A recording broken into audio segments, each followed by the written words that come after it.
Hey, did you hear? No, what's up? James is dead. This video was produced by Blue Seed Studios, which is a production company based in Providence, Rhode Island.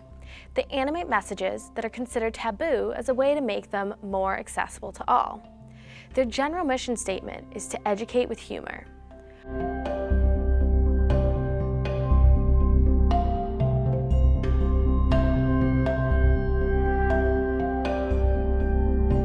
On their webpage, specifically for videos on consent, they have an additional mission statement. And that mission statement is, we are committed to educating people of all ages about consent using humor and accessible animation. This studio is best known for their video Teen Consent. This was their first video that addressed the importance and simplicity of consent. The video is based off a blog post, and since the success of the first video, they've produced 3 additional videos to cover the topics within consent, including getting consent, victim blaming, ending rape culture, and consent for kids. James is Dead covers the topic of victim blaming. Instead of approaching sexual assault or intimate partner violence straight on, Blue Seed Studios covers victim blaming through the example of murder. What? Oh my God, what happened? Apparently somebody killed him at a party. What party? Was he there alone? At that big party off campus on Friday. Oh man, wow. That sucks. Yeah. The idea is that almost everyone would empathize with the victim of a murder, but they often question the validity of assault claims and empathize with the assailant as opposed to the victim. It was definitely Robert. Some people walked in on the murder, but they didn't think it was any of their business. By using both men for the victim and perpetrator, one is left thinking about the influence of gender when people consider it an accusation. Was he drinking at the party? Huh? I don't know. I guess some. It was a party after all. Yeah, 'cause alcohol makes it harder to fight off a murderer, and he may have made some bad choices about who to talk to. Well, everyone was probably drinking some. Yeah. I mean, what was he wearing though? What? Well, you know how he wears all those V-neck t-shirts? Yeah, but I'm just saying, if you don't want to get stabbed in the neck, consider wearing a turtleneck sweater or something. I don't think that really... Also, James was super friendly. Yeah, poor James.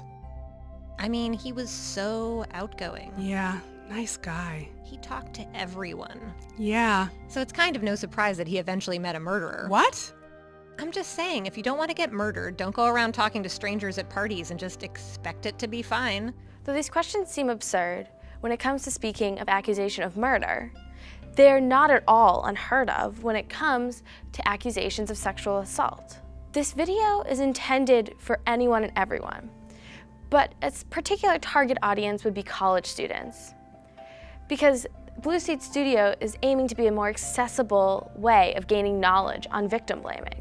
This video depicts an incident that happens on a college campus.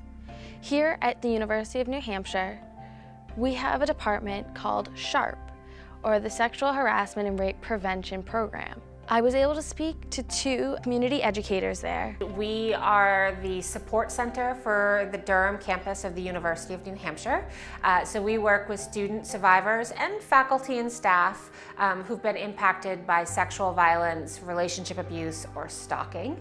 And we support them in a variety of different ways. So whether it's medical accompaniment or helping them through the UNH judicial system or the criminal justice system, our job is to be advocates and help guide them and give them their options and resources. Our direct service work is confidential, so when students, faculty, and staff work with our office, we don't have to report further into the university so that survivors can get the support that they need. We also work with people who are friends, family, classmates of survivors. We offer a full suite of programs around consent, healthy relationships, stalking, domestic violence, and rape culture, and being an active bystander.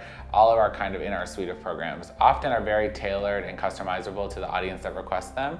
So for example, we do programs on study abroad. My main area is with the hall directors and making sure each of the halls fulfill their requirement to do something around sexual violence during the year. So we do hour-long sit-down programs or lobby programs just as students are walking in and out of the hall. to media programs and bulletin boards and things that are passive that students are just walking by and engaging with in their halls as well. So making sure that we can catch students wherever they might be and making sure we have a program that kind of fits the unique needs of students that are on our campus right now. We know we live in a rape culture. We know we live in a culture where when an assault happens, we immediately look at all the things that the victim did wrong and why they're at fault for getting sexually assaulted. We teach young people, you know, don't get sexually assaulted instead of like, don't sexually assault someone. So it is unreasonable to think that when we take students who've been in this rape culture for 17 to 18 years and we place them on a college campus, that our work alone is going to be what sort of takes away all those attitudes, beliefs, and behaviors that causes the victim blaming culture that we live in. But I do think we're making a dent. You know, I do think that we are having an impact in our community, and I see that, you know, through the conversations we have with students. You know, one of the most enjoyable parts about my job, and I think a lot of the educators in our office would say that, is when we go out and we do programming and you see that light bulb go off, you know, like that aha moment of, you know, making the connection and realizing how deep our victim blaming rape culture goes. Yeah, like that has the impact it has. Do some education, self-education, attend a program, attend some SHARP events, read up on our website about victim blaming and rape culture, and then challenge your friends and family, right? When you can and when you feel safe to do that, to don't let those sexist jokes go unchecked. Don't let those comments that are degrading towards people of all identities go unchecked, because as we start to fix that part of our culture, we're going to see a lot of shifts in other areas of our culture as well. One Blue String is a really interesting campaign that's run through a larger organization called 1 in 6, and they're based out in California. So the statistic says that 1 in 6 men have been sexually abused before the age of 18. So that's about 19 million men in America. Oftentimes have little to no services offered to them. Oftentimes those men don't feel like the services that do exist are services that are would understand their unique experiences or feel like they could even go and walk into a rape crisis center's front doors. So the campaign is really trying to have a base level conversation about this population is here, they exist, and SHARP wants to be behind that campaign to say SHARP is here to help those survivors when and if they need help.